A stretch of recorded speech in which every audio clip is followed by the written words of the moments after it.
about Bigfoot. I was deep out in the woods. I was Bigfoot. Deep out in the woods. I was Bigfoot. Hello and welcome to Staff Picks, the podcast for movie nerds by movie nerds. As always, I'm Mario Lanza, and I am your host on our journey through the movies out there that just need a little more love. And again, welcome back to Horror Month, where I'm trying to crank out as many horror movies as possible, some of them obscure, some of them mainstream. Today's will be a little more obscure. The movie I am talking about is a 1988 classic, I put that in finger quotes, classic called Demonwarp, which is one of those movies I had never heard of until about a month ago, where at which point my co-host, who's about to join me, recommended it to me, and he said, there's a movie you really have to talk about one day, this Demonwarp. It's a freaking crazy-ass movie. So I'm like, all right, let's get you on. So anyway, we have a lot to talk about today, but my host is kind of a special one today because a lot of time I kind of just bring up amateur movie fans, people that kind of just know movies that they've loved over the years or they saw once on cable and they want to talk about it. This guy has actually written a book.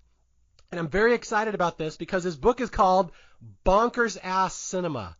And if you know anything about me, you will know I love movies that would be considered bonkers ass cinema. So I am dying to finally get him on the show and talk to him. So let's bring him right on board. Welcome to Staff Picks for the first time, Matt Rotman. Hey, happy to be here. So, okay, before we get too far, I have to say, for my listeners, I have a lot of people who recommend guests to me and hosts, and one of my friends named Josh said, hey, Mario, if you ever do a horror movie, horror month again, get this guy Matt Rotman on the show. You guys would be hilarious together. So apparently your reputation precedes you.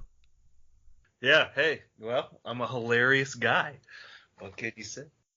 So go ahead. Tell us a little about yourself, who you are, and how you are world known now for writing this book, Bonkers Ass Cinema. Sure, no. And like I said, I appreciate you having me on. It really is an honor. This is my second podcast I've ever done. But it is probably best to get a lot of this out of the way first, my background, how I approach film, kind of what my book is, because that'll give you the context needed for Demonwarp. Otherwise, without that context, and we sit here and talk about how great of a movie it is, and people are going to be sending us bombs and dead birds in the mail. They're gonna need this background. My basic background is like the last 10 years ish. I've kind of made the rounds as a semi-professional comedy writer. I was a staff writer for National Lampoon when they were doing their online edition. 6 or 7 years ago at this point, and kind of been published at every comedy publication you can think of outside McSweeney's. They can go fuck themselves. But towards 2016, I kind of made, we all remember that great year, whether you're into politics or not. And a lot of the stuff I was doing was like a lot of political humor, and I kind of got burnt out on it. And I felt like a lot of political humor is getting very, very hacky and just very predictable, and it just didn't interest me anymore. And so I kind of turned to my second love, which is film. And so I created my own blog, Bonkers Ass Cinema. I think this was in 2018 when that happened, but I was writing about film a little bit before that. And so my blog focuses on genre cinema, exploitation cinema, horror cinema, and I typically will kind of fixate on more of the deeper cuts because there are 10,000 or maybe 100,000 other genre film blogs out there, so you always have to differentiate yourself. The site kind of took off, my Twitter account, and I worked out a book deal right before COVID. And so I got stuck during COVID, basically writing Bonkers Ass Cinema, the book. If you go to my site or my blog, you basically, it's the same type of film, same type of humor, same type of insight. But I needed like a guiding force or a guiding ethos to tie everything together. So I broke everything into 9 genres that I wanted to focus on to keep me focused. So like I just focus on like very generic genres like aliens, blaxploitation, sexploitation, slashers, monsters. Hey, even have a Bigfoot chapter in there, which is where Demonwarp comes from. Yeah, let me delve into that for a second, because I can guarantee almost none of my listeners have seen this movie. So, what genre? You already said Bigfoot genre, but I don't believe that's true. What genre would you really put Demonwarp under if you had to explain this movie to someone in like 2 sentences? Oh, well, maybe a couple more than 2 sentences. I consider Demonwarp not a movie per se, but more of a healthcare issue. So, like if you accidentally ingest heroin, benzos, and alcohol all at the same time, Demonwarp is what you watch while you're waiting for the Narcan to kick in. Like it functions like on that, it vibes at that same frequency as like the bare minimum heart rate needed to sustain human life. It's perfect. But like I would say it is a Bigfoot film, but like I say that in the way, couching it in the same manner you just did, but only in the fact that after doing an entire chapter on Bigfoot, like no filmmaker, for whatever reason, I haven't figured it out yet, can just make a straight A to B regular Bigfoot movie. It's like you're going to give like this movie, like Emmett Alston, like the director of New Year's Evil, like which is a hilariously little bonkers slasher film. Have you seen that, by the way? I don't know that one, no. Hey, I'll bring it up later. We can talk about it. It's a good one. But like just a normal little like journeyman director, probably who has no ambitions on the weird or abstract at all. Throw him into like a script and production that he, had nothing to do with. And like even he just like gives us the most bonkers Bigfoot movie you've ever seen. Like no one can just make a regular one. I don't know I probably watched 30 Bigfoot movies for the book. None of them are normal. Okay, I don't want to get too far into the plot of this movie just because we have to dumb it down a little for my listeners. And again, I'm not insulting my listeners. I'm not saying you guys are dumb. I'm just saying this is a fucking crazy movie. There's no way we can start being vague about it. We're going to have to talk about it. So, okay, let me summarize this a little bit for people. So, Matt writes a book called Bonkers Ass Cinema, which is about the craziest movies of all time. And again, I like crazy movies. I'm a Mystery Science Theater fan, a Riff Tracks guy. Most of the movies in your book, I don't know. They're too crazy even for me. They're too weird. Okay, so sorry. Hey, got distracted. Hey, Demonwarp does that to me. But like I was saying, there is an ethos that guides the book, and I write about it in which it'll bring it all back home to why we're talking about this movie. Is that like, and I write about it in the introduction of my book. Like, there are 2 types of people in this world. And 2 types only. The people who laugh at Plan 9 from outer space, and like the weird hermit uncles who genuinely like it. And my book is a manifesto for those weird, crazed uncles. I've read your book. Manifesto is a fantastic term for it. Yep, I'm gonna have my own cult just like the space aliens from this movie. No, don't spoil it. Don't spoil it. Yeah, again, Matt wrote this book about the craziest, weirdest movies of all time. He was recommended to me as a guest for Staff Picks, so I asked him, hey, what movie, if you could pick any horror movie that you think more people should know about, which one would you like to do from your book? And he's like, he didn't even hesitate. Demonwarp. I'm like, why don't you think about it for a while? Come up with a list. He's like, no, Demonwarp. We have to talk about Demonwarp. So, again, that's the level of prestige this movie has. I think by your standards, this is the most bonkers horror movie in your book, correct? It's certainly one of them, and I gotta say, I have a full-size Demonwarp poster. Wow. It's a movie that like I do hold dear to my heart and that I cherish. So there's no ironic love here. People consider me, because of the book and because of the blog, people consider me like a bad movie guy. And I always kind of take a little bit of offense to that just because like I I love all film. Like I'm a programmer here in San Diego for Film Geeks San Diego. Like we program every type of film you can ever imagine.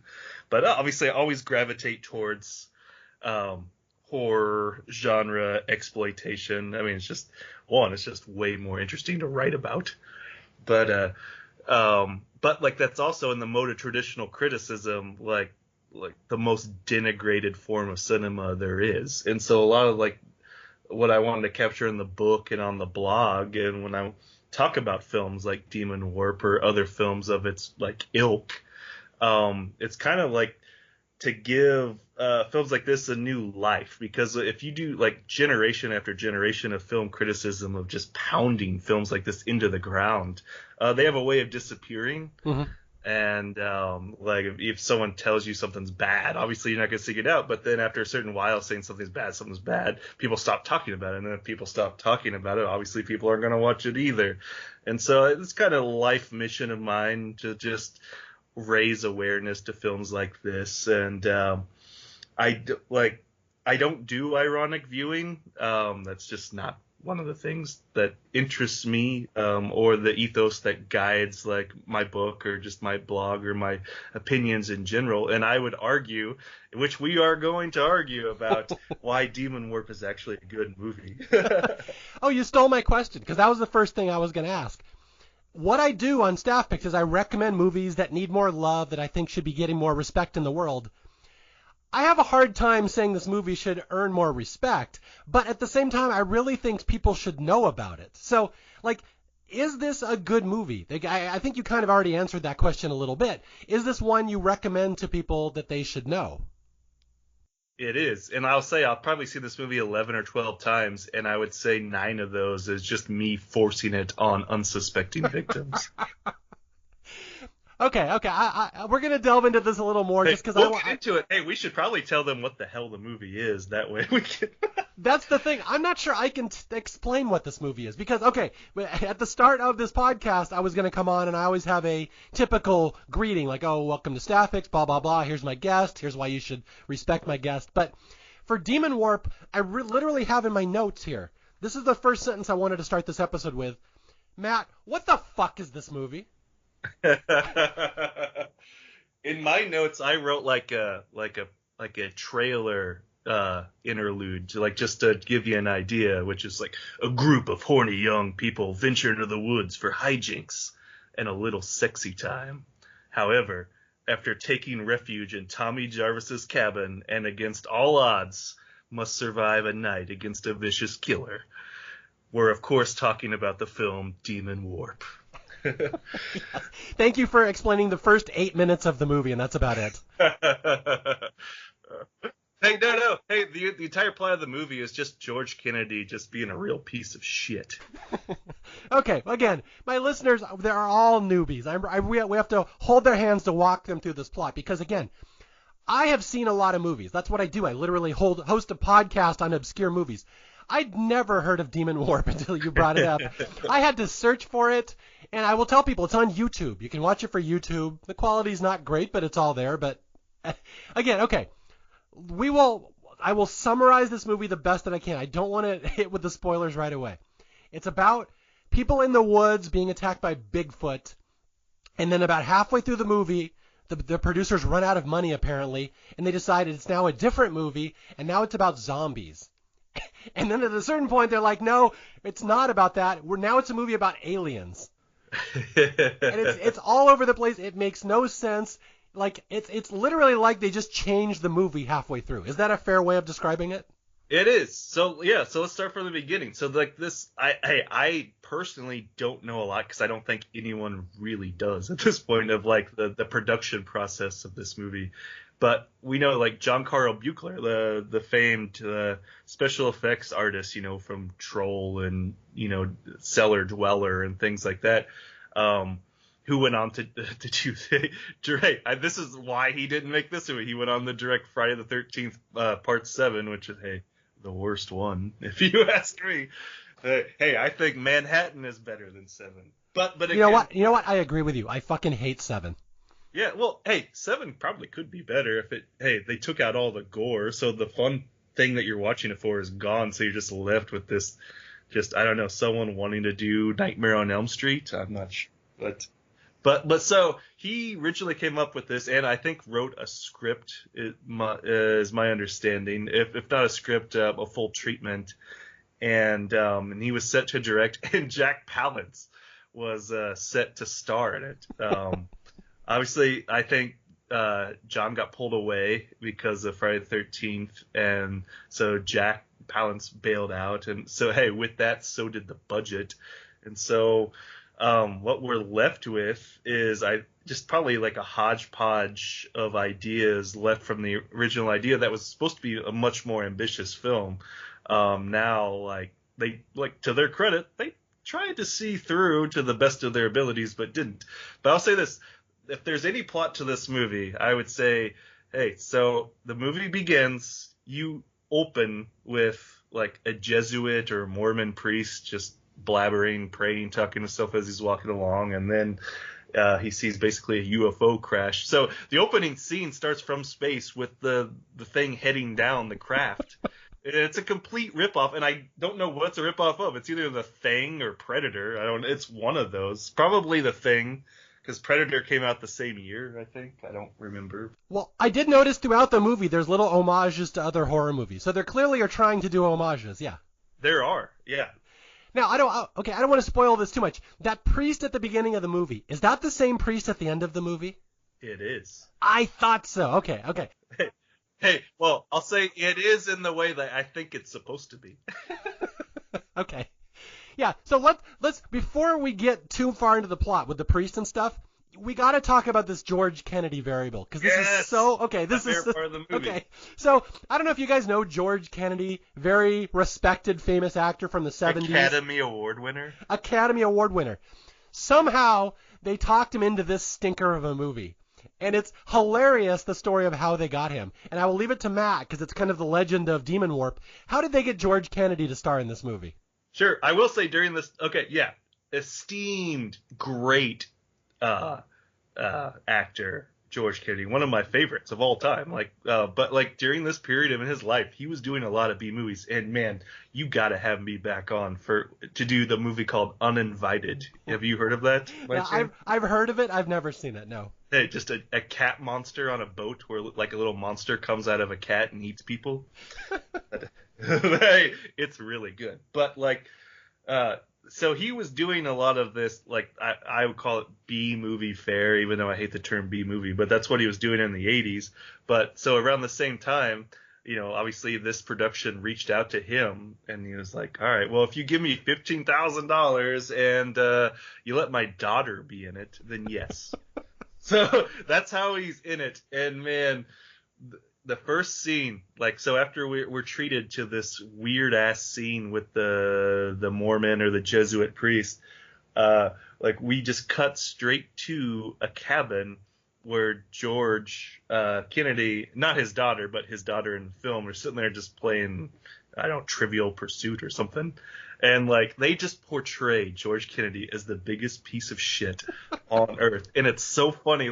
His buttons missing, his socks don't match, and he's his daughter's just like, Dad, why are you such a piece of shit? I love you so much. Okay, I have to contextualize this a little bit. This is what's hilarious about this movie. So George Kennedy lobbies that his daughter has to be in the movie. You will only cast me if you get my daughter too. Then in the movie, he literally has a daughter in the movie, but it's not played by his own daughter. Yes, hey, that's why this movie's brilliant. This movie, hey, it doesn't treat you like an idiot. That's the thing it would expect. You would expect something like that, and it's like, no, we're going to give you the unexpected. This is Demonwarp. Okay, and just to clarify, there's no demons in this movie. There's no warping in this movie. There's no demons, no warping. And no demon warping. No demon warping. And as far as I know, there aren't any other alternate titles. It's just Demonwarp. You know what this movie should have been called is Bare Tits. That's what it should have been called. Hey, yeah. Oh, so, yeah, we'll get to that. Okay. We'll walk through the movie. Okay, so, again, George Kennedy, they just got this guy to star in their movie. His deal was, give me $15,000. I only have to be there for 3 days, and you cast my daughter. They're like, sure. And they cast a bunch of other late 20-year-olds playing teens. These are teens in a cabin. And we're going to go right into the movie here. And as I warned you, there's a lot of bare tits in this movie. Like, way more even than most movies of this era. Yeah, because by 88, you were kind of losing that fad a little bit. The fad. It's what all the kids were into. Yeah. the kids were all in the boobs. Hey, moon rings and boobs. I don't know if you lived during that time, but that's... Yeah, okay, here we go. So the movie starts, like Matt said, with the Jesuit priest walking in the Topanga Canyon out in Hollywood Hills, and he sees a UFO crashing. He's like, oh, what's that? He walks towards it, and then the credits start, and it's all Demonwarp. And I have to say, it feels very professional. This is actually a cool little opening. The credit and the music is pretty good. Yeah, they're stealing from good movies. So, Demonwarp. Okay, so we know a priest has been abducted or something by a UFO. Now we cut to this cabin, which is literally, like you said, the Jarvis cabin from Friday the 13th Part 4. Yep, literally it. And you will recognize it. If you know your Friday the 13th, you'll know every inch of that cabin. Like, hey, I know that. That's where Jason crashes through and grabs a little Corey Feldman. Yep. Yeah, that's where he got bald. Okay, so, and then inside the cabin, it's like kind of a prologue to the movie. We see George Kennedy splayed out in his, I'm not going to call him a fat slob like you kind of implied, but he was a larger gentleman dressed in ill-fitting clothes. Would that be Yeah, it's like, Dad, hey, why is your shirt on backwards and you're not wearing any pants? Is that how they were getting back at George Kennedy for lowballing them, by making him a complete slob? And I love, they ask him, like, the easiest question, like in Trivial Pursuit. It's like, who was the Wolf Man? He's like, Lon Chaney Jr.? It's like, good job, Dad. It was that struggle to get out Lon Chaney. That's how you know he's an Academy Award winner. Oh. I didn't see the acting at all. It was seamless. Yes, he really was confused. Yeah, so anyway, fat splaying George Kennedy is in the cabin playing Trivial Pursuit with his daughter. And again, it's just this cabin in the middle of the woods. This is going to be the whole movie, up to a point. And as they're playing Trivial Pursuit, he hears a growl outside the cabin, right? Bigfoot, the Bigfoot, full costume and everything, just breaks down the door and just grabs his on-screen daughter and just carries her out. And that's how, like, we start the movie.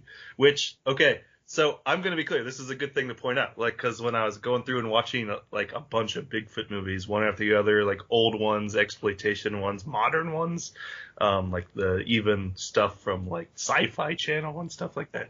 But, like, there's, like, two major tenets in Bigfoot movies that, like, span most of them. And one of the tenets is they treat Bigfoot as a slasher killer, right? And so I don't know if you've seen Night of the Demon or Shriek of the Mutilated, so like that, but they treat him as a killer, and not only a killer, but a killer that can, like, utilize, like, tools like hammers and axes and go about the business that way. The second thing is way more disturbing, and it's like, and it pops up in almost all of them. I would say 80% of Bigfoot movies is Bigfoot stealing women, and it's usually for breeding purposes. So there is that disturbing thing that always happens. So, which this is the first scene that we see of Bigfoot, and this is heaven. She's like, all right, I see where this is going. You do not see where this is going. Yeah, okay, and this is important to put into context for people. Back in the 70s in particular, Bigfoot was this huge trope in horror movies and horror stuff. Again, I'm from Seattle. I grew up in the Pacific Northwest. I'm from Bigfoot country. And this was like the big, grand era of everyone being terrified of Bigfoot.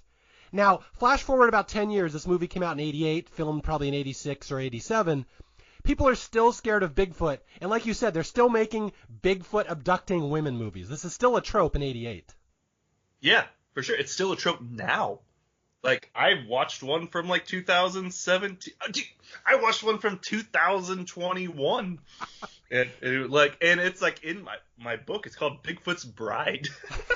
And it's, dude, honestly, one of my favorite movies from the last couple of years. But that disturbing trope is still there. It never went away.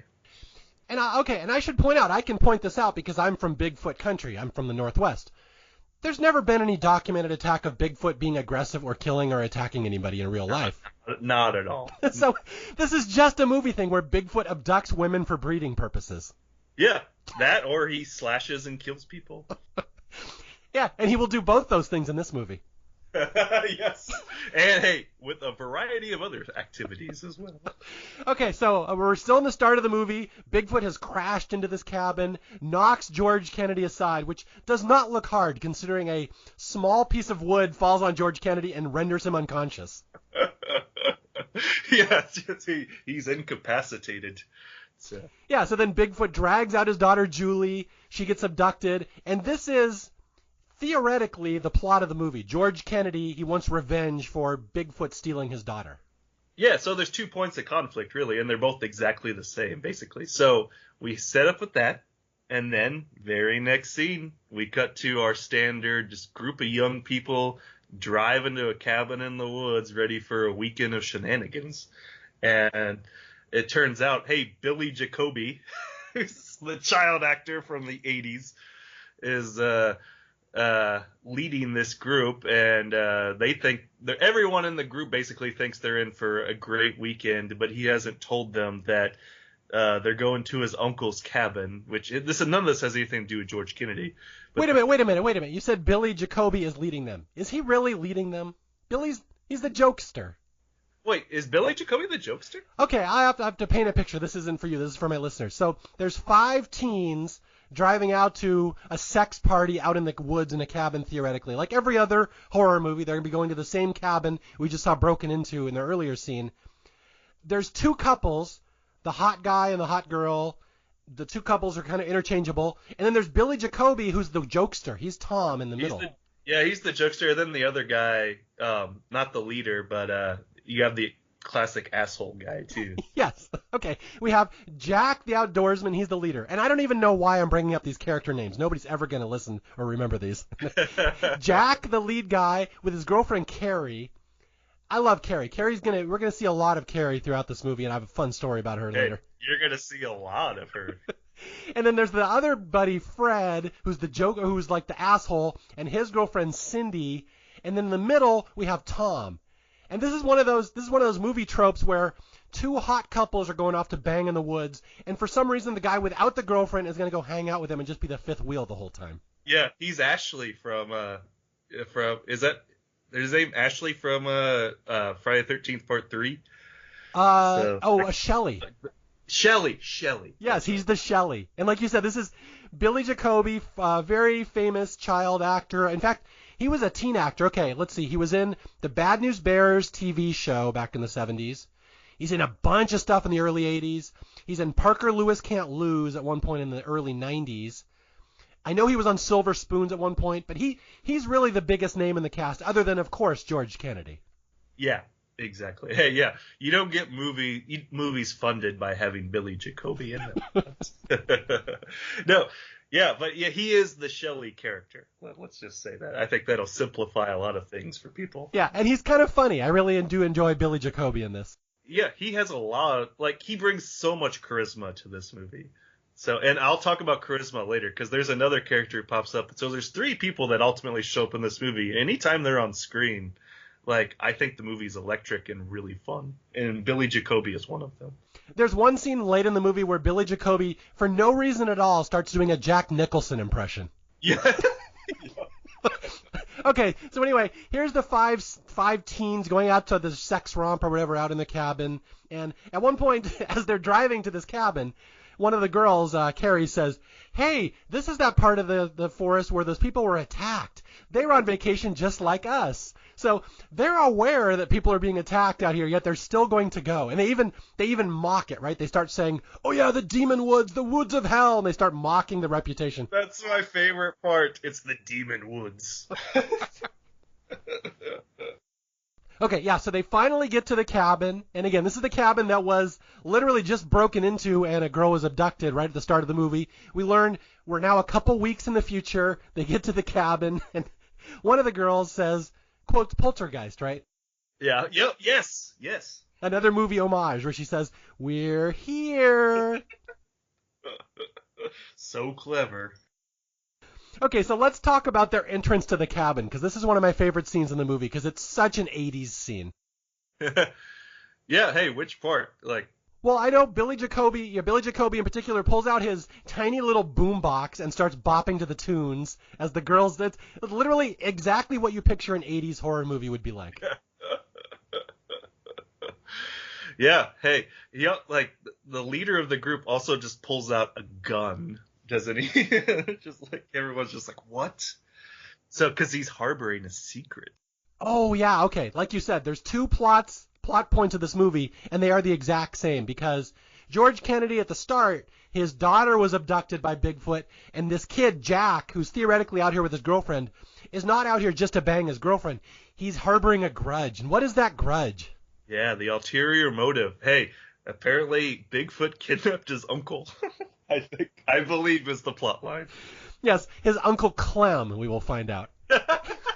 So this kid's uncle lived out here. He was abducted a while back, or he went out looking in the woods for something. He didn't come back. So Jack, his nephew, has taken it upon himself to invite his 4 friends out here under a guise that it's a fun party. But no, it's actually a Bigfoot hunting mission. So yeah, so you do have the big reveal where he tells everyone, and I gotta say they take it in stride. Like there's like I feel like they're under the impression like, yeah, I can kill some Bigfoots and get laid and party at the same time. Yeah, well, that's one of my favorite things in this movie is the shifting motivations of characters. Yeah. Hey, which there's a lot of shifting because the movie does move through phases. So. Yeah, we're still in the Bigfoot part of the movie, so stick with us here. So, okay, so they're setting up this house, which they go inside, and there's literally like blood on the floor, and there's glass broken, and things are pushed all over, and they're like, hey, something bad happened here. Hey, whatever, let's just party. So they don't seem to care. Hey, party, and then we go into what, I mean, this is just standard 80s horror schlock. We spend about the next 10-15 minutes with them drinking, talking, having sex. I mean, there's just something, like, I don't know, I've never been in this situation and you haven't, so maybe we can't judge, but there must be some sort of, like, aphrodisiac effect, like, if you go to the woods with your boyfriend and he's like avenging his uncle, you just want to like fuck him right away. How dare you imply I've never been in the woods with my hot girlfriend just on a bang party weekend? How dare you? Hey, well, then you need to explain Demonwarp to me. Okay, so anyway, they're out there doing their party stuff, and again, it's a horror movie. This is Friday the 13th Part 4. We know where it's going. They're in the Jarvis cabin, for God's sake. And this is, I think, that first day they arrive, they get their warning. This is where George Kennedy shows up to tell them they're all going to die. Yep. Yeah, so George Clooney. Yeah, same guy. George Kennedy, like, serves two purposes in this movie. Like, he is, like, the source of conflict, but he's also, like, the classic harbinger of doom. Like, you get, like, in every horror film or slasher film, the guy said, you guys need to leave right now. He also plays the harbinger in another horror film, Just Before Dawn. Have you ever seen that movie? I actually have. I just saw that one recently. That one's fun. Yeah, he's riding that white horse, which is amazing. But yeah, so like he's the classic harbinger. Okay, yeah, so George Kennedy shows up with a shotgun, literally Crazy Ralph in Friday the 13th Part 1 and 2. You kids need to get out of here. There's a death curse. This cabin's haunted. And they're like, fuck you, old man. Go away. And he tries to explain. Literally a week ago, my daughter was taken. This thing took her. And they don't seem to care. This is like Jack the leader. Jack the leader just tells him to go away, right? Just leave us alone. Hey, like, doesn't even his mind put two and two together? Like, oh, we're not dealing with the same force here. Although I should point out that there's an important point of dialogue. As much as I'm going to try to circle back to the plot of this movie, which is going to change significantly as the movie goes along, George Kennedy actually does tip off where the movie's going. He says, these woods are bad. I've heard all the stories of the stuff up here. Ghosts and monsters and UFOs. You name it. It's all been reported up here. So we're going to see all those things in the movie later. We are. So night descends upon our heroes. Yeah, and this is when Jack explains to everybody why they're here. Oh, we're not here to have fun. We're here to hunt Bigfoot. And they're mad at first, and then they don't care. And then they all just split off. Yeah, they all just split off to go bang each other. Yeah, so like the asshole's girlfriend who he pissed off goes to take a shower. The leader and his girlfriend go and have sex, and then Billy Jacoby, I think, is playing with a ham radio during during the sequence of events. Yeah, what's funny is this is actually important to the story, and I kind of forgot about this. It is. It's insane. It's what? Oh, dude, it's like one of my favorite scenes that you could ever possibly imagine. So they brought up all this. Yeah, Jack has brought up all this electrical equipment and like sonar and recording equipment so he can track Bigfoot. And the fact that they have all this electronic data in their cabin, electronic material in their cabin, is going to become very important later. That's where the ham radio comes in. Exactly. And so here we go. The asshole guy brought a Bigfoot mask, so he sneaks out to like go outside in the Bigfoot mask to scare his girlfriend, who is taking a shower, getting out of the shower, and like drying off. Just hey, it's not gratuitous at all. This is what people do. And she sees him, screams, and like they lock him outside, and he's stuck outside. The one thing I want to point out during this scene, and I haven't really seen or read anyone mention it, like Billy Jacoby puts the moves on that guy's girlfriend while he's locked outside. Yeah, I've noticed that. Oh, not only does Billy Jacoby put the moves on Cindy, later Jack will put the moves on Cindy. So Cindy is apparently very desirable throughout this movie. Okay, again, I want to be very specific for people who are listening. Yeah, the asshole guy Fred goes outside to play a prank. He's got a little gorilla mask. He's gonna put it He's gonna put it on, scare his girlfriend through the window. For some reason, this cabin has windows directly into the shower. Did you notice that? That fucking Jarvis cabin, man. Hey, Jarvis cabin, but hey, who's this uncle that we're all laying it on the line for? I feel like we need to ask some questions. Yeah, Uncle Clem, he's made a spy shack right into the shower. I think Uncle Clem's on some list where when he moves into a town, they have to report to all the neighbors and stuff. That's why he's so far out there. Yeah, there's no school within 15 miles. He's okay out here. Okay, so yeah, Fred plays a prank, scares his girlfriend, and then after the prank is successful, Fred kind of hears another growl outside because he's growling, pretending to be Bigfoot to scare his girlfriend. Now he hears an actual growl, and we don't really see the attack when Bigfoot grabs him, right? No, yeah, classic switcheroo. And yeah, he gets grabbed, and that's when things get real. And enter like probably my favorite scene of the movie is this nighttime siege, because as anyone who will watch this movie will figure out, after this sequence, the whole rest of the movie takes place during daytime. It's like, I think a lot of that has to do with George Kennedy's schedule. But he couldn't stay up past 6, something like that. Yeah, yeah. But this siege, and Bigfoot does siege through, and they're shooting at him. But he comes through. It's scary, dude. One of my favorite things about this movie, you can talk shit about it all you want, I love the monster design in this movie. It's like just a full costume, full makeup. Hey, it's not like the greatest thing in the world, but like, hey, they went for it, and so it's just a nice little creature I like. He breaks through, and they're all like panicking, shooting, like hiding. This guy goes and grabs the ham radio, like goes back through the door, stares at everyone, holding that ham radio, growling at them, and then just leaves. And it's just like when you like the tropes when I was talking about these Bigfoot films, when you're talking about like, yeah, they're gonna steal women, which happened in the first scene. As soon as he steals that ham radio, I'm like, what genre am I in now? Because like we are going somewhere different. Well, you have to forget there's 3 Bigfoot genres. There's the slasher Bigfoot, there's the abducting women for breeding purposes, and there's the stealing of ham radio Bigfoot. So, yeah, for people who've never seen this movie, Bigfoot attacks Fred. They go outside. They notice his car's been disabled, and then they all go back and barricade themselves in the house. And then Bigfoot comes and attacks them for real through the door, which... This is a legitimately pretty good horror scene. I have to say, this is the most competent scene in the movie, like you said. Yeah, it's very engaging, and like it works. It really does work. The only it only becomes surreal when he takes the radio, because you just like that just like makes something in your mind go like, all right, well, I'm not watching reality.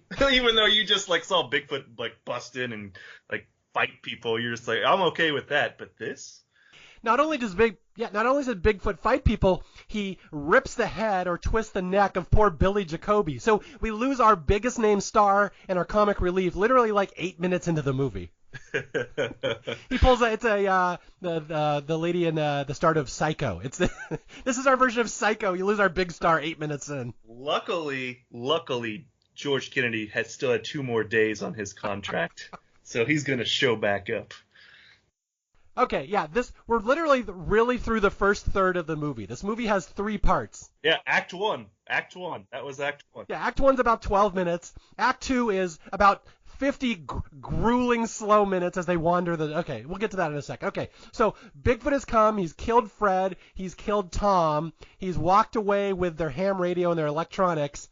And really, that's the end of the Bigfoot subplot. The whole rest of the movie will be people wandering through Los Angeles searching for Bigfoot now. Yeah, through Griffith Park, and like, yeah, Bigfoot still has a couple more scenes, but then we are transitioning to the new subplot, and that's what it is. I mean, there's really, no reason to get like really deep in the woods with the plot at this juncture, just because they go into the woods searching for the guy, or for the Bigfoot that, broke into their house, and then they encounter George Kennedy, who's also living off the land, trying to track down Bigfoot, but this only leads, like, okay, 2 things. Like, one, I will admit freely why I love this movie. Like, one of the biggest draws is the second act. I feel like if you took 10 minutes off of the second act, like, this probably would be a lot better remembered and probably, like, considered at least a crazy classic. Like, it does. And it's a hard thing to get through by yourself. It's a lot easier when you're with other people watching this, because you're having a lot more fun. But when you're sitting there watching it by yourself, you're like, fuck. Okay, yeah. There's a phrase they use on Mystery Science Theater called deep hurting, or, painful, where certain parts of movies are just padded out and painful. That will literally be the next 30 to 40 minutes of this movie. Yes. And I have to say, there's 3 parts. The first part, the Bigfoot part of this movie, is actually pretty good. It's stupid, but it's good. It's well done. The second part is long. It really needs to be riffed. And I've actually seen, you may not be surprised by this, Matt, I've seen this movie recommended on the Riff Tracks message board for the Mystery Science Theater guys to please riff this movie. Yeah, I could see that. Yeah. It would be perfect. Yeah, and then the third part is weird, but it's kind of fun. But anyway, we're about to go through the second part where it's just Jack, the main guy, his girlfriend Carrie, and his girlfriend's best friend Cindy. He's going to lead these 2 girls through the woods back to safety. They have no car. They're trapped in the woods. They're going to go try to find safety somehow. And it's really just an excuse for everyone to wander through Topanga Canyon for the next 45 minutes. Yep. Well, see, this is one of my favorite parts of the movie, too, because, we are introduced to 2 people. Are we ready to go there? Are we ready to go there or no? Yeah, we were. This is the classic Friday the 13th. We just have to introduce new characters just to kill them. Okay. Hey, okay, so before we get to the 2 good ones, hey, one of the hilarious, like, I would call them fodder, I guess, is that photographer that shows up for I don't even know who the hell that guy is. And he doesn't say or do anything. Yeah, to paint our picture for people, at one point in the movie, there's just a hiker. No name, no purpose. He's just there hiking in the woods, apparently looking at a map. I don't know why this you need a map to wander through Topanga Canyon. He's lost. He's looking at his map. He is only there so he can be killed horribly. There's no purpose to this character. Yeah, which for people like me, I appreciate. Yeah. Like, hey, I like it, but like, hey, when you're in that second act and you see all the time being wasted, you're just like, they could have spent 5 more minutes with that guy so we could get to know him before, his head got ripped off. Like, we could. Yeah, give us a backstory. Maybe he's like an expert in Egyptian hieroglyphs or something. I don't know. I want to know about this guy. Yeah. But I should point out, and I will set you up for this, he is not the side fodder character we will be most interested in. Nope. Yeah, we'll be more interested in it, but I believe their names are Betsy and Tara, and I'll give you the honor. Explain Betsy and Tara for us. Okay. Well, I don't know who is who in terms of the names, but Betsy or Tara is the one and only Michelle Bauer, who, if I don't know if My audience will not know that name. I don't know how well like acquainted a lot of people are with the director Fred Olen Ray, but he is known for directing a lot of B movies and a lot of Skinamax movies. I'm a big fan, like stuff like Hollywood Chainsaw Hookers, Attack of the 60-Foot Centerfold, like Evil Tunes. Like Michelle Bauer is in this, like all of those, and she is known for taking off her shirt in every single one. Like not only his movies, but like I don't know, a film of mine that I love is called Reform School Girls. Just in terms of the women in prison exploitation genre. Have you ever seen Sorority Babes in the Slime Bowl Bowl-orama? Oh yeah, that was on USA Up All Night all the time back in the day. Yeah, she's in that too, just always taking off her clothes.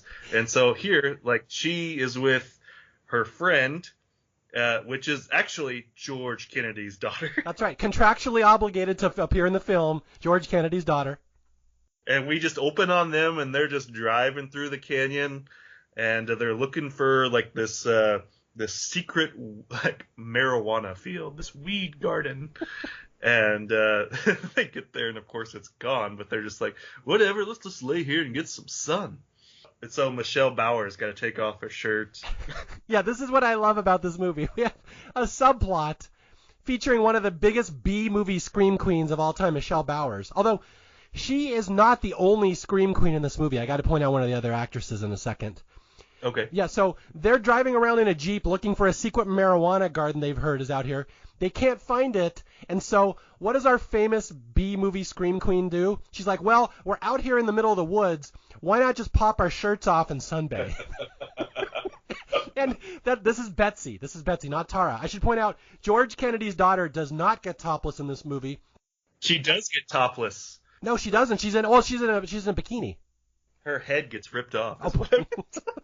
Her top is literally off. Yeah, but I should point out the two girls in the Jeep say, let's get topless because we don't like tan lines. So they lay down, and the B-movie lady, Michelle Bowers, rips off her top and is topless pretty much the entire rest of the movie. Yet George Kennedy's daughter does not, despite the fact that the dialogue says, let's take off our tops. So for some reason she must have had in her contract, I don't do nudity. Hey, I also like just the little joke they have too. It's like, oh, you're gonna get burnt. She's like, better red than dead, or better dead than red. I mean, like God, the dialogue is A+. Yeah, again, these are just fodder characters. They exist for no reason other than one will be killed and one will be jiggling and topless literally the entire rest of the movie. Yeah, so the funniest part about this, I mean, because of this act does drag on forever, so you cut back and forth, but, like, they're not on screen that long. So you have to imagine this is what George Kennedy fought for. She's in the movie for, I would say, less than 5 minutes, and just has one of the most horrific deaths in the movie. It's, like, out of this world. All right, yeah, we're gonna try to summarize this whole walking through Topanga Canyon section as quickly as we can. So Jack, the main character, is leading his girlfriend, the two girls around. They're just going to wander around. Then we have this random hiker walking around, just apparently lost. He can't figure out his map. We have the two topless girls laying there sunbathing. And to steal another Mystery Science Theater phrase, they're on a collision course with wackiness. Yeah, so they do run into George Kennedy, who's there. And he starts and they don't know he's there. So this actually has like one of my favorite lines of dialogue ever. Like where he's just like, the leader of the group is just shooting at random things in the woods that he can't see. And then his girlfriend turns to him and says, "Great, Jack, you just destroyed the life of a pine cone." Just as a writer, as a guy who sits here all day just trying to like be as concise and meaningful with language, just hearing something like that come out of someone's mouth, it's a work of art. Like, I don't even know how to describe it. Like, destroyed the life of a pine cone. There's no other way to say that. Okay, I have to point out, there is actually some acting talent in this movie, which shocked me when I looked it up, because it feels so amateurish. Yeah. It just feels like this movie was thrown together. And like that line, you just destroyed a pine cone. Like that, why is that No, in a movie? you destroyed the life of a pine cone. Sorry. Yeah, I'm sorry I misquoted our friend Carrie.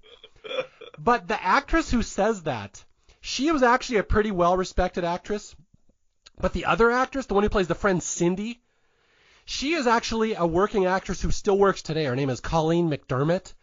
And she is a very well-respected character actor these days who's still on TV. And I was shocked when I looked up their bio. I'm like, this lady's like a real actress. She like has made a living as an actor for many, many years. She's got an online website and everything. I noticed, by the way, she left Demonwarp off of her resume. Okay, but as the first girl, Jack's girlfriend Carrie, I gotta talk about her. Yeah. Okay, did you do the research on her? Again, you watch bonkers ass movies. You've seen all these women in prison movies and stuff. Have you ever run across this actress Pamela Gilbert before? I'm not sure. Like it doesn't ring. The name doesn't ring a bell. So. What I'm pointing out is that Michelle Bowers, who's Betsy, the one who's going to be topless the whole rest of the movie, she was known as a big B-movie scream queen. But this other girl, Pamela Gilbert, was too. And she's the lead in the movie. She's already had a topless sex scene with her boyfriend in the cabin. She is like the voice of reason, the intelligent one. But we're going to see a lot of her nudity. And there's like websites out there dedicated to her. She was a penthouse pet at one point, I think. She was like a big shot nude model back in the day. And then she dropped out of acting. And this is the thing that's hilarious to me. She's now a very well-respected English professor. Oh, hey, she's just going after my heart. Yeah, so this lady, Pamela Gilbert, and again, she never acted under a pseudonym. If you Google her, you can find her whole syllabus at the University of Florida. She's a very well-respected actress, but I suspect she also leaves Demonwarp off of her resume.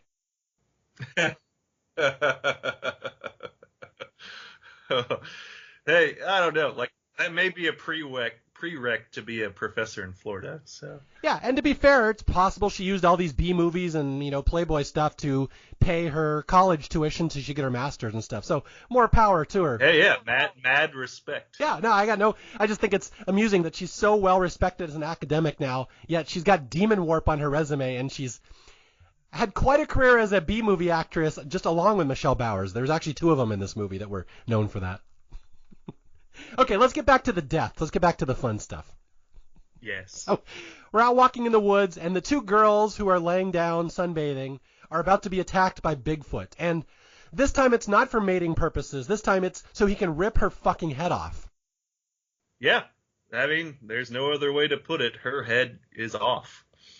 And, like, it's another aspect of this movie that I love. Like, when it gets down to it, you don't see a lot of it in the first half of the movie, but they do go all out in the gore between the second and third acts, which I do appreciate a lot. Like, it's done pretty well, I mean, considering the budget and all that. Yeah, I think I was reading this movie was designed as a special effects showcase. Now, I forgot his name. The guy who originally wrote it, Buechler, his last name? Yeah, Giancarlo Buechler. The director of Friday the 13th 4, or 7, I mean. Yeah, so he was like you said, he was a big shot special effects guy. He was well known. He wrote a movie. This movie was designed to show off his special effects, but then he got pulled off the project. He got yanked. And so, like, the special effects are still pretty good, but you can tell that's why the movie existed in the first place. It was just supposed to be a big gore fest.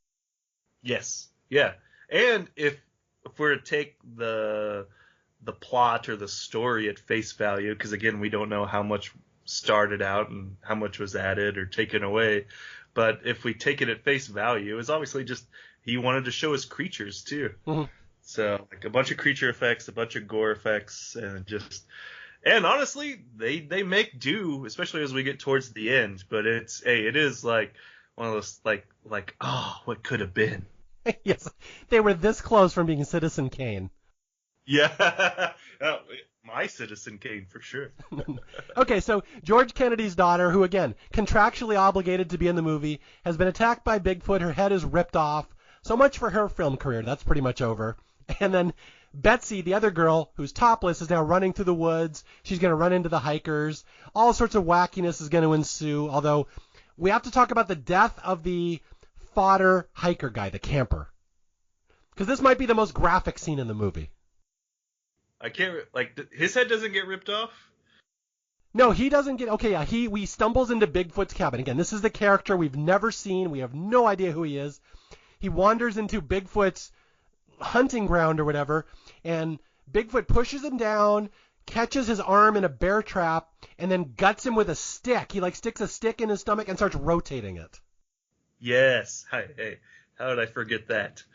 But yes, like this guy we've never met just deserves the grossest death. So that's why you need a backstory. Like that could have 5 minutes worth could have just turned that into kind of like a Tales from the Crypt comeuppance or something, or just something other than just fodder. Maybe he killed someone one day by sticking a stick in their stomach and rotating it, and this is his comeuppance. Isn't that so much more of a rich story? Yeah, maybe he's like a Nazi fleeing Germany and he thought he was in Argentina, but he's just in Griffith Park. That was the extended director's cut of Demonwarp. Yeah. He's a fleeing Nazi war criminal.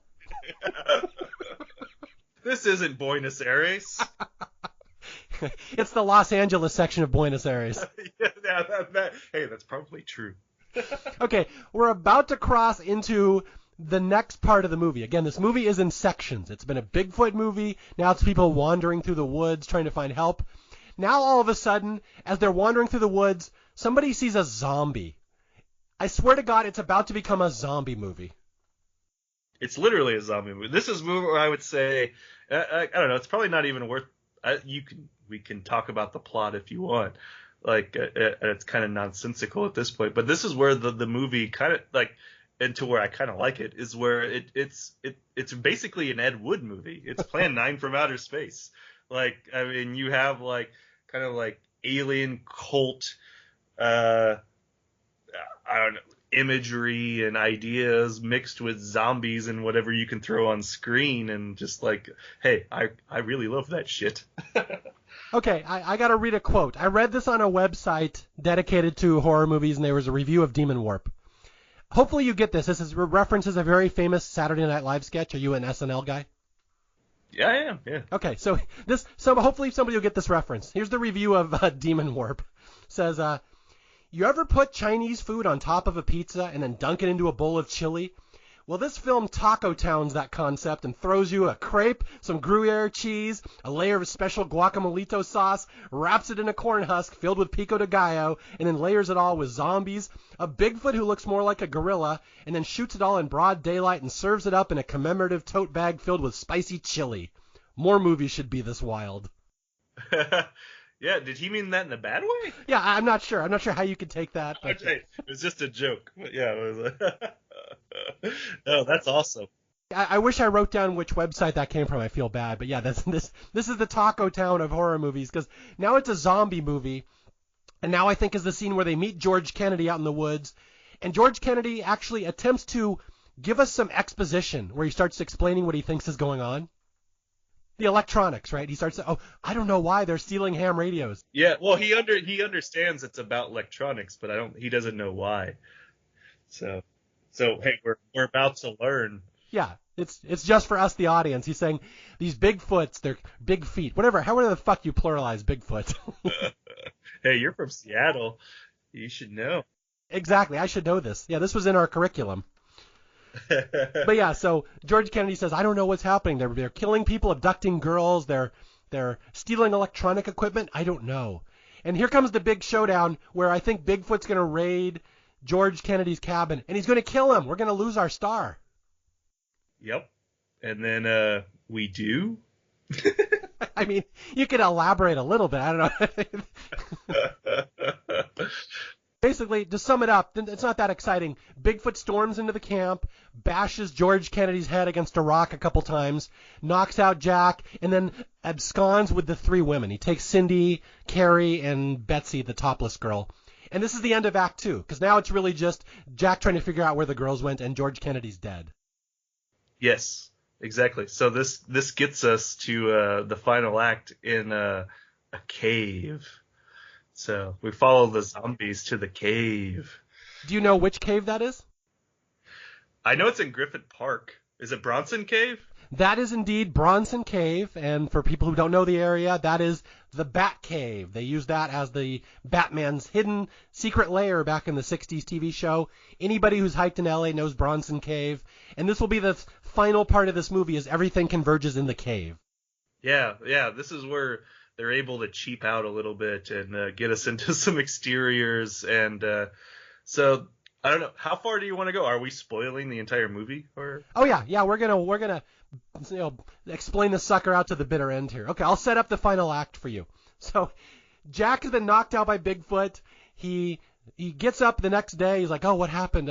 I don't know where the girls are. He sees one of the girls, Cindy, who's a zombie now apparently. She's shambling around. She's somehow Bigfoot has the ability to turn people into zombies. I'm not sure how that works.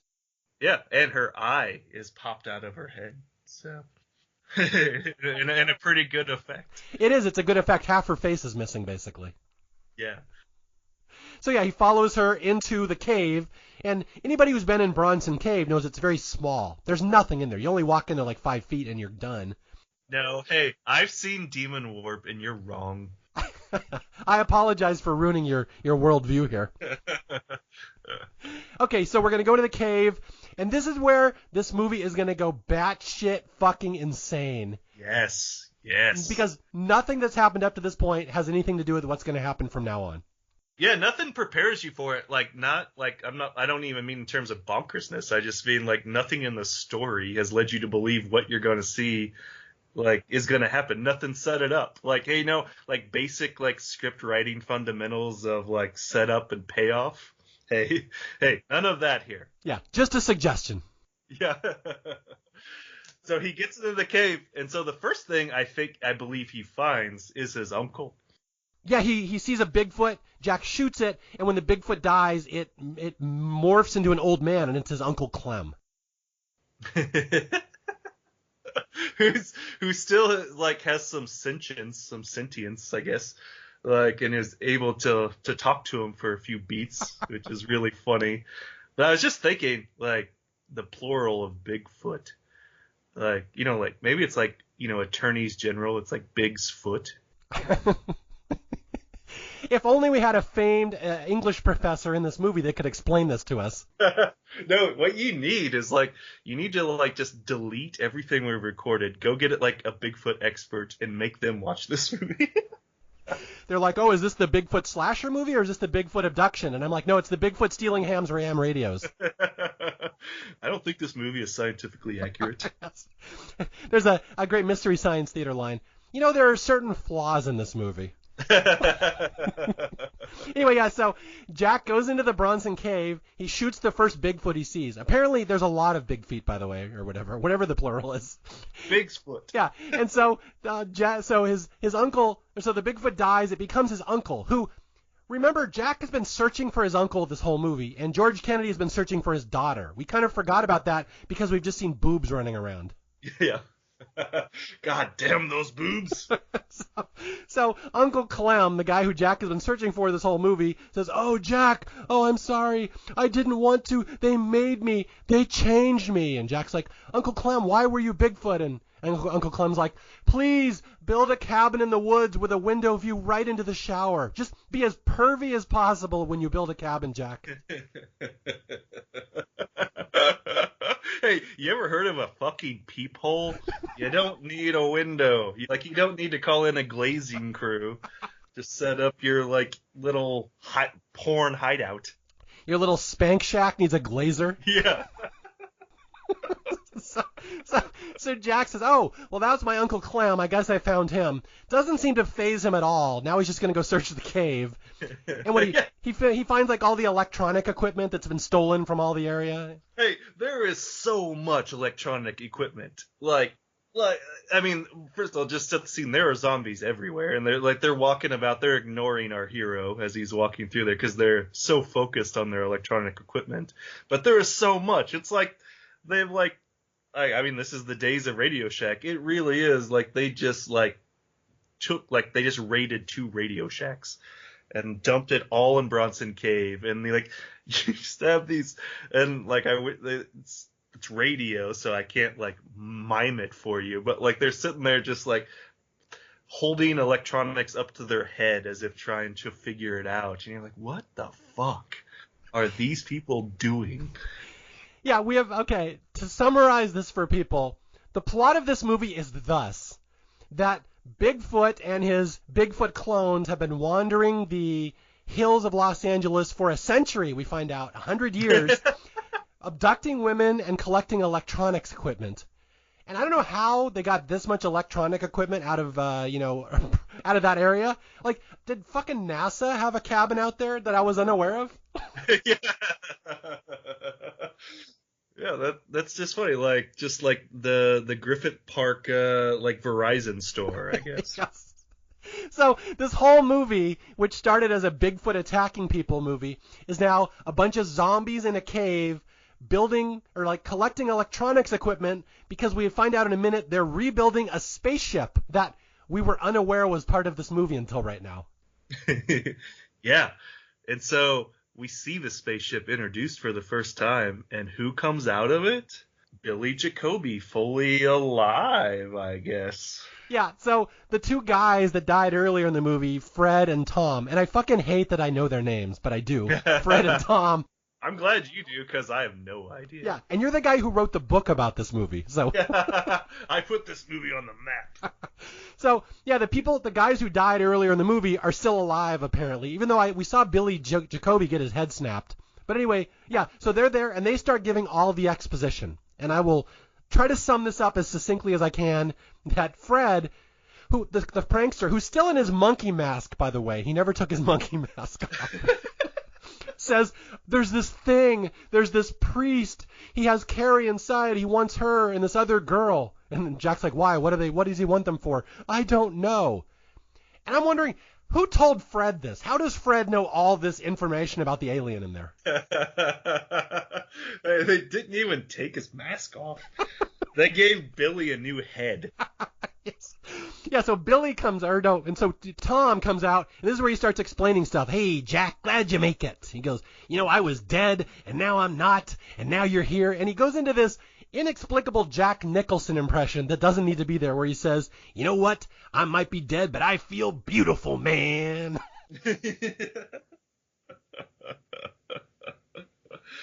I mean, honestly, if that was happening to me in real life, I'd be like, whatever you say, dude, I'm going with you. My fight's over. And it's funny, I read one review of this movie that said at some point in the cave they find George Kennedy's daughter, Julie, the one who was abducted at the start of the movie. Yeah. I don't recall them finding her. Is she ever show up ever again in this movie? I don't think so. I don't remember that. I mean, but again, there could be different cuts of this movie that we haven't seen. You watch the YouTube one. I have a VHS bootleg. There's no telling what a real version of this movie is. I think I tried tracking down the rights for photos, like when I was writing the book, and I think this was Vidmark, which was early Trimark, and then Trimark got bought out by Lionsgate. And I think Lionsgate just buried this fucker down, like, in the vault, and they don't want anyone to know about it. Okay, that does lead to a question. Did this movie ever come out in theaters? I don't think so. I think it was straight to video, yep. And I've read, if you look at the comments in a lot of YouTube, the videos and stuff, and the reviews, a lot of people say, oh yeah, we rented this from the video store all the time. This was like a video store staple back in the day. Yeah, I could see that. I mean, this looks like just I wouldn't know because I was 3 years old in 1988, but a lot, like, especially during the early 80s, but all the way up until the late 80s, like, this is like they just made movies like this just to be released in the video stores. Mm-hmm. Yeah, so like that was the market, was like going around and selling the shit to video stores. Yeah, and I imagine you're about my age. I'm in my 40s. That this is hard to explain to people who are younger than us, the video store culture back in the day.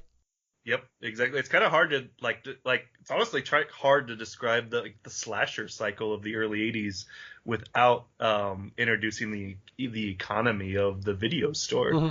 I mean, because that's like, I mean, obviously everyone asks, hey man, what's the first slasher ever made? And like, I know who the hell knows? But I always just say, if like Halloween was the grenade, then like Friday the 13th is what pulled the pin. And because of that, because Paramount bought Friday the 13th for like such pennies, basically, and then it just became a huge hit, like every fucking weirdo uncle with a camera and like $50,000 from their dentist like made a slasher film, and they didn't even bother with theatrical stuff. They're just like, hey, let's just put this on video and sell it to this burgeoning like video store market. Mm-hmm. And that's like how a lot of that economy was created and sustained. It was like going out of fashion around this time, 88, but it was still there. And I think this is like a perfect cap to that era. Yeah, and it's funny that the video era gets remembered now for like Blockbuster Video and Hollywood Video, but like you would know this as well as I would. The video industry was around for quite a while before Blockbuster kind of homogenized everything and made it more family friendly. Like I went into so many independent video stores back in the 80s, and you'd always try to creep into the more adult section where your parents your parents didn't want you over there. Behind the curtain. Oh yeah. Not even behind the curtain. The horror movie, like I was never going to get behind the curtain. People don't know there was literally X-rated movies. Yeah, I'm not going to make it back there as a kid, but I can definitely make it to the horror section. And horror movies like Demonwarp are like one step away from porn because of all the bare tits you're going to see in the movie. So like a movie like Demonwarp, this would have been a huge staple for kids just renting videos all the time, long before the Blockbuster era. Hey, yeah. Hey, did you read my section about Demonwarp in the book? Hey, because I was just talking about like this is like would have been the perfect movie for me when I was 12 years old. Yes. Like aliens, zombies, Bigfoot, like alien cults and boobs. Like, hey, I would say, what more do you need? I'd probably ask for a little editing, but like, what more do you need? Yeah, and movies like this would have been very profitable because all they needed was people renting them, and people rented movies all the time. You know, parents would use movies as babysitters for their kids. Here, watch this movie so we can go out tonight. Oh, yeah. Yeah, no, it'd like just be like, oh, this movie has the guy from Naked Gun. I bet it's very wholesome. Yes, Academy Award winner George Kennedy. Hey, this is the sequel to Cool Hand Luke. Yeah. So if you somehow conned your parents into renting you Demonwarp as a kid, and they left, and you're a 12-year-old boy, and you're watching all the boobs in this movie, my God, it's like Valhalla. Yeah. Oh, man. It's amazing. Like, yeah, like, it's like one of my biggest regrets in life is no one showed this to me when I was 12. But like, and I think I write in the book too, like I still don't have any real evidence that someone made this that wasn't 12 years old. Like, give me evidence, because I know like all we have is my bootleg and what's on YouTube and a couple of internet entries. Like, can you prove to me this wasn't made by a 12-year-old? Oh yeah, and it's funny, like there's no Wikipedia entry for this movie. There's like hardly any reviews. I couldn't find one interview with anybody who had anything to do with it. The two actresses leave it off their resume. Like, does this movie actually exist? Was this homemade? It's okay.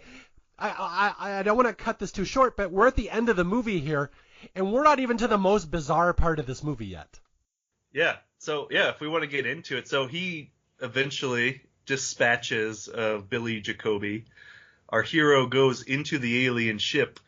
And then we are host to a bizarrely long and drawn out sort of a satanic cult ritual done by, I assume, which is what that priest in the beginning, his zombie, is doing to appease this demon goblin looking guy.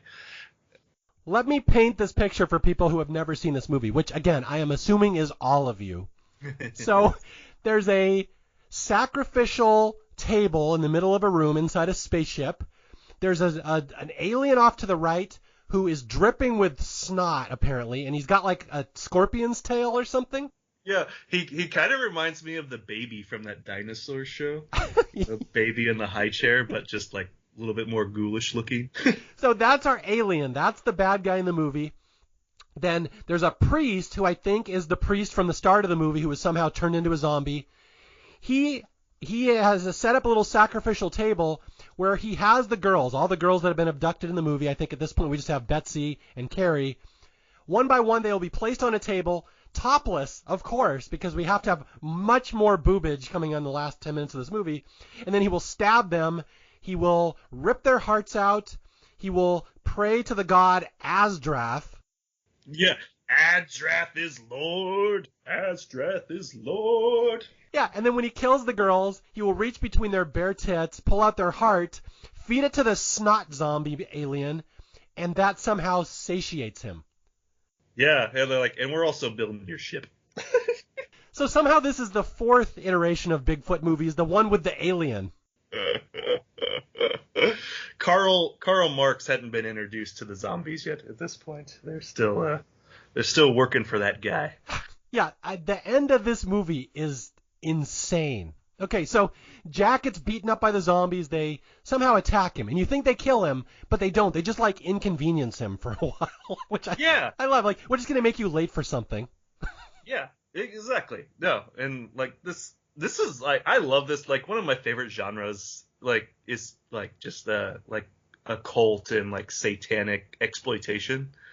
Like, actually, my buddy and I, we do this thing called Friday Night Satanic Drive-In. Oh, good. And at his house in his backyard, and we set up like a 12x8 screen with a projector outside, and we just like watch a bunch of exploitation films, usually with a satanic bent. And I'm pretty sure we've watched Demonwarp like 3 times out there. Have you guys ever had the cops called on you for doing this? No, not cops, but the neighbors get a little testy. Yeah, please no more Satanic Fridays. Like, can you at least like not do this at like 3 a.m.? Okay, so let's go into the last part of this movie, which I said the first part is actually pretty good. The second part is just dull Mystery Science Theater padding. The third part is fucking insane. So it's just ritual. Okay, ritualistic killing. This priest, who admittedly we have never seen at any point in this movie, is going to now explain the whole subplot where he's about to stab Betsy with his knife, and he gives a chant. He says, Azrath is Lord, Azrath is Lord. My master dwells within the sacred chamber, his vessel very deep in the bowels of the earth. He eats of the flesh of the land, waiting patiently, gathering his strength for a return journey to the stars. Basically, here's the plot of this movie. An alien has crashed in a spaceship. He's been there for 100 years trying to repair his spaceship.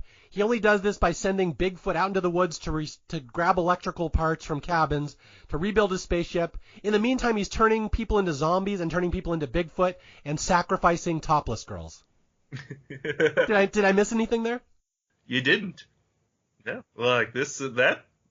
Dude, hey, do you know how to do a Wikipedia page? Yes, and it's based on the Maya Angelou novel. This movie, it's not, in the third part of the movie, it's not the same movie it was in the first part or the second part. It's so weird, and it's so gratuitous, just topless, and people being stabbed, and, like, blood effects. Like, what the hell happened to this movie at some point along the way? Yeah, I don't know. It's 3 different movies, and, like, so we promised that I would get to the part about why I think this is a good movie. Yes, go for it. Yeah, so, I mean, I don't have much...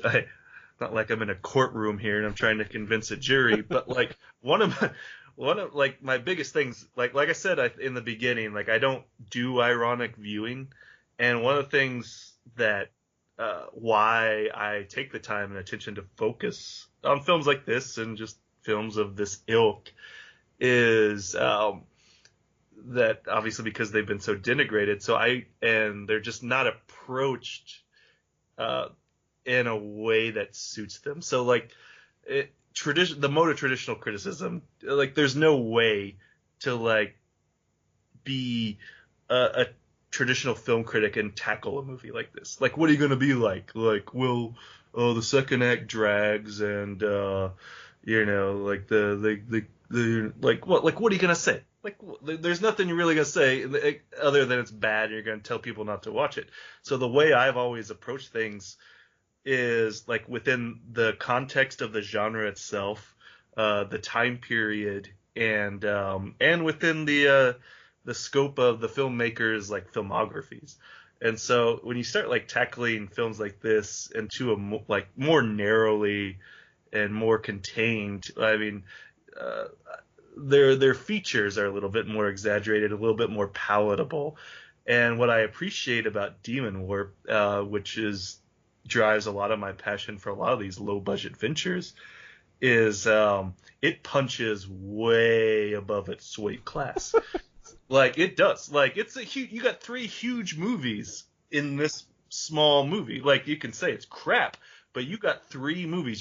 Hey, we're 1988. You're at the video store. You pay 50 cents, 75 cents to take this home for a night or two, and hey, you have to watch it in those days. It's not like Netflix now where you get like bored and you're like, you're going to turn it off. Then, hey, you bring something home, you're going to fucking watch it because you paid for it and you're stuck with it.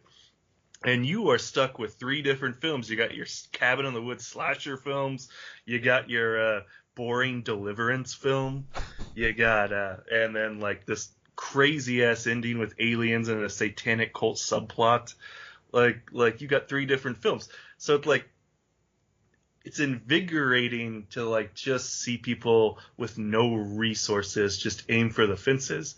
And like, I just like, for example, like, unfortunately, Salman Rushdie is in the news right now. And like, there's a guy we talk about in terms of women has always punched above his weight class. You know, this guy, he basically looks like my dad in a goblin mask.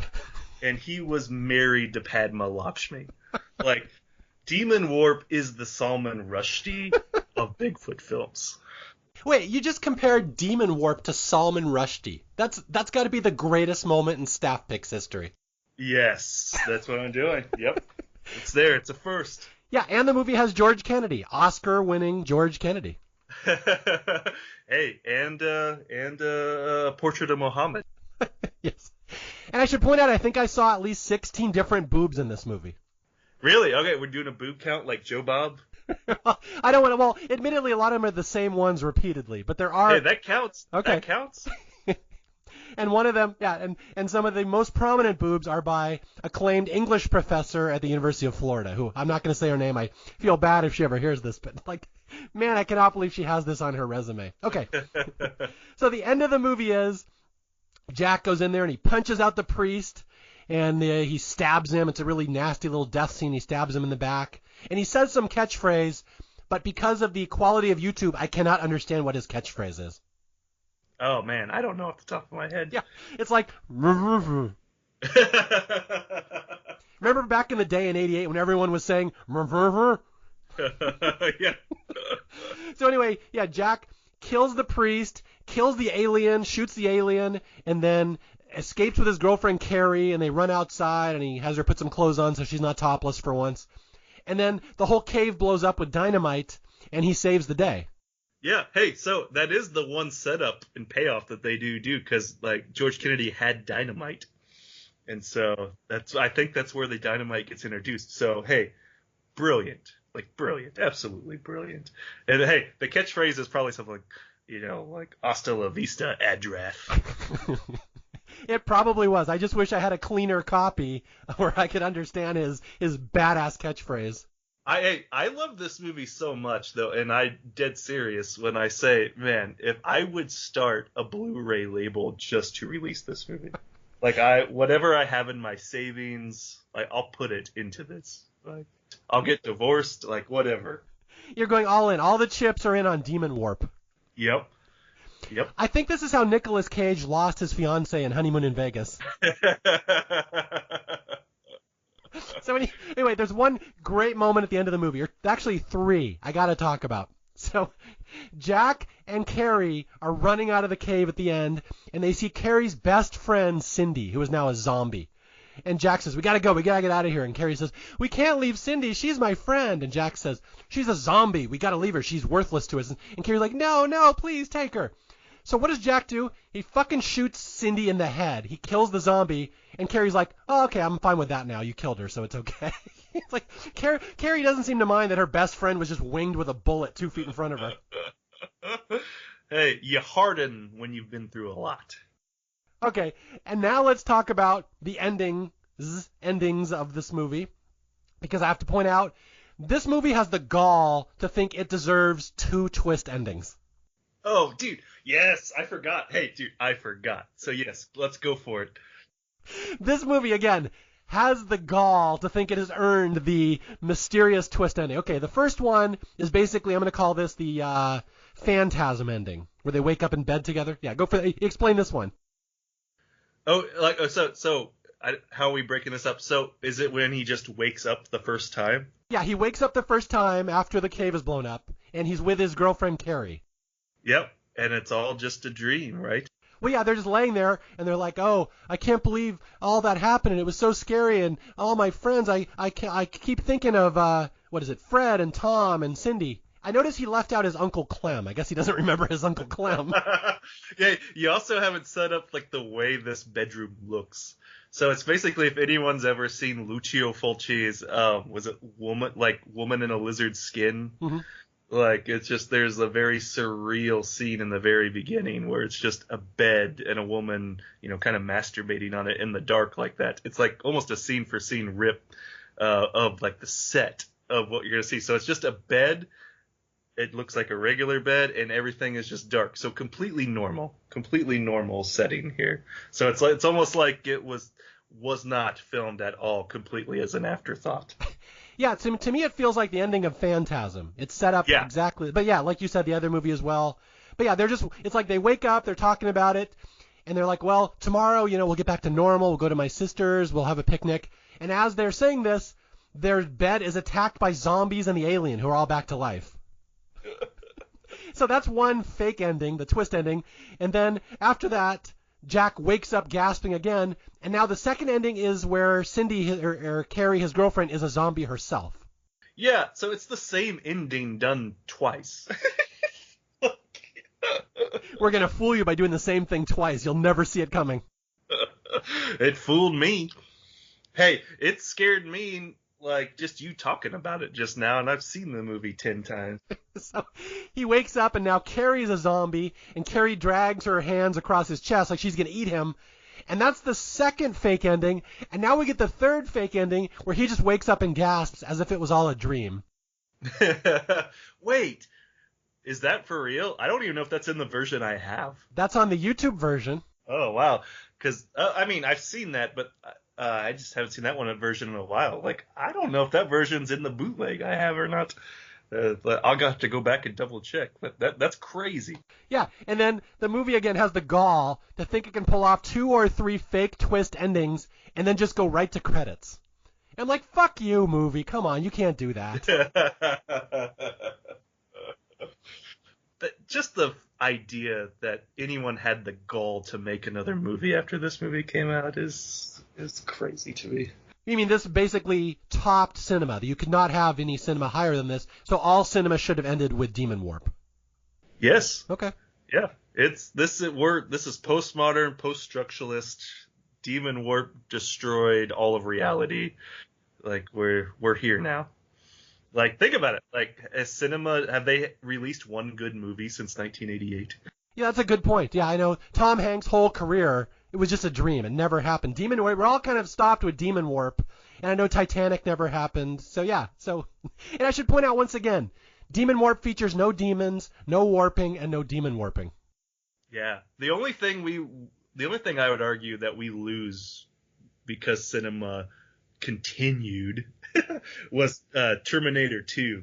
That's the only thing we lost if we quit.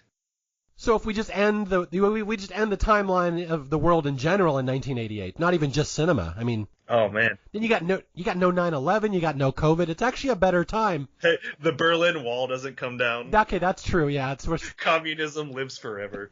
So you have to choose between freedom or Demonwarp, Matt. Oh, dude, you're gonna make me choose between socialism and Demonwarp? It's like Sophie's Choice, I know. I know, man. I don't know, dude. Hey, Demonwarp, to tie it all back to the beginning of cinema, it's my Rosebud. It's my Citizen Kane. Because what Citizen Kane needed was Billy Jacoby. Yeah. Okay. We're getting silly here. Again, this is a fun movie. I recommend this to people. You're making the argument it's a good movie. I don't know if I'd call it good, but I really enjoyed watching it, and it's one that I enjoy talking about. And really, at the end of the day, is there anything more noble and aspiration for a movie than people have fun with it and enjoy talking about it? I mean, that's a good argument, I would say. That's my entire argument. Like, to me, like I said, cut out 10 minutes in the middle. I would say this movie is engaging from beginning to end. Whether you think it's the biggest piece of shit on earth or not is kind of irrelevant. But if you're the type of person that would put this movie on to begin with, like say like Not My Mom or somebody like that, like you're going to have fun. Like you're going to have like that moment where you're like, what the fuck am I watching? And that's a special moment, and it should happen more. Yeah, although I should point out, it's not the type of movie you're going to show your grandma or anything. No, but it is the type of movie that like because of my grandma's like lax like oversight that you could just watch at her house. Well, we have YouTube now. You can watch it anytime you want. You don't need grandma's permission. But anyway, yeah, I really had fun with this episode. This is a fun movie. I'm really glad you introduced this to me. And I got to say, this is the most bizarre movie I have featured on Staff Picks now. So congratulations. Great, man. Hey, I feel I feel great. Like I'm happy. I'm happy to come back if you ever want to talk about more insane stuff. Yeah, I've read Matt's book. There are a lot of movies in there. Even I would hesitate to say I'm not entirely sure I want to discuss that one on Staff Picks. When you get into some of the prison movies, the women in prison movies and the blaxploitation. Yeah. It takes a special kind of character to get through some of that stuff. But but no, I appreciate it more than anything you having me on, letting me talk about the book, letting me talk about Demonwarp. It's one of my favorite topics, one of my favorite movies, and I had a blast. Excellent. Yeah, this again, I know Matt hasn't done too many podcasts, so hopefully this wasn't too painful for you. I have a very unique structure and style on Staff Picks, so hopefully I wasn't too annoying to work with. But why don't you tell people where they can find your book, where they can see more of you? Because, again, I've read Matt's book. I got a copy of it. It's really fun. There's a lot of interesting movies in there that I'm going to start tracking down. But, again, Demonwarp is the one that you recommended very highly to me, and I'm glad you did. But, again, tell people where they can find you. Sure, yeah. You can find me on Twitter at bonkersasscin, CIN, and you can find my book probably easiest on Amazon or through the publisher Bear Manor Media. Or hey, if you want to be a real hero and gentleman or lady, you can go to your local bookstore and ask them to order it for you. That's great too. But that's where I'm at.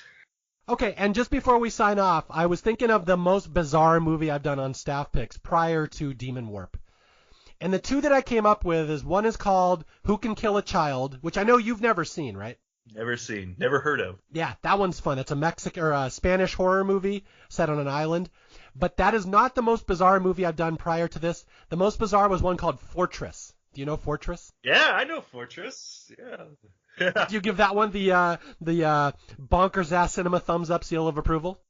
Yeah, actually I would. I never really thought about it because I what's funny is like it's probably one of those movies I consider too mainstream to be in the book. Yeah, it really is. For people who don't know, go listen to my Fortress episode. Watch Fortress, watch Demonwarp. Yeah, and hopefully you can get it in your next book because that was prior to this the most bizarre movie I've done on Staff Picks. Oh man, hey, we have to stay in touch because I'll pitch a good one for you. Good. All right, and everybody, thank you for listening. Once again, my name is Mario Lanza. This is Staff Picks. If you need to reach me, you can reach me at staffpickspodcast@gmail.com or on Twitter at Mario J. Lanza. And until next time, I'll be out there searching for more bizarre, bonkers-ass movies that deserve more love, and I'll try to find somebody interesting to come on and talk about them. I'll talk to you guys later. Stay away from the snot alien. Bye.